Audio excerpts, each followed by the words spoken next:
Il y a les discours, il y a les réalisations. Depuis son arrivée au pouvoir, Félix Tshisekedi a choisi son camp, celui de l'action. Pendant que certains commentent, lui construit. Pendant que d'autres critiquent, lui transforme. Aujourd'hui, les faits sont là, visibles, concrets et incontestables. Dans le secteur de l'éducation, plusieurs ouvrages ont vu le jour, notamment les universités de Mbuji-Mayi, Bunia, Kananga et Kolwezi. À cela s'ajoute la rénovation de l'UNIKIN, de l'UPN et de l'INPTP. Plus de 600 écoles ont été construites à travers le pays grâce au programme de développement de 145 territoires avec des centres de formation et des écoles techniques déployées par le service national. Ce n'est pas un slogan, c'est une révolution silencieuse, formée aujourd'hui pour libérer demain. Dans la même dynamique, le chef de l'État n'a pas négligé la santé de la population. Des hôpitaux ont été rénovés, des centres de santé multipliés et des infrastructures modernisées. On peut citer les hôpitaux Mamayemo, devenu hôpital de la Renaissance,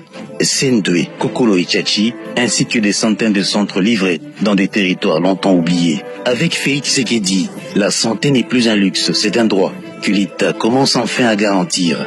Sous le plan culturel, plusieurs stades ont été rénovés, une arène moderne a été construite à Kinshasa et le musée national valorisé. De Kinshasa à Lubumbashi, en passant par Matadi, le pays respire à nouveau. Car une nation qui investit dans sa culture est une nation qui reprend confiance en elle-même. Pour connecter le pays, le chef de l'État a lancé la construction des routes, des ponts, des rocades et d'aéroports. Du Kasaï au Katanga, de Kinshasa à l'est du pays, les chantiers avancent. Le port en eau profonde de Banana, des aéroports modernisés, notamment l'aéroport de Kisangani, livré, l'aéroport de Kolwezi, livré, l'aéroport de Mbuji-Mayi, l'aéroport de Kananga, l'aéroport de Bunia, l'aéroport de Bouende, l'aéroport de Ndjili et l'aéroport de Lubumbashi, dont les travaux d'extension sont en cours.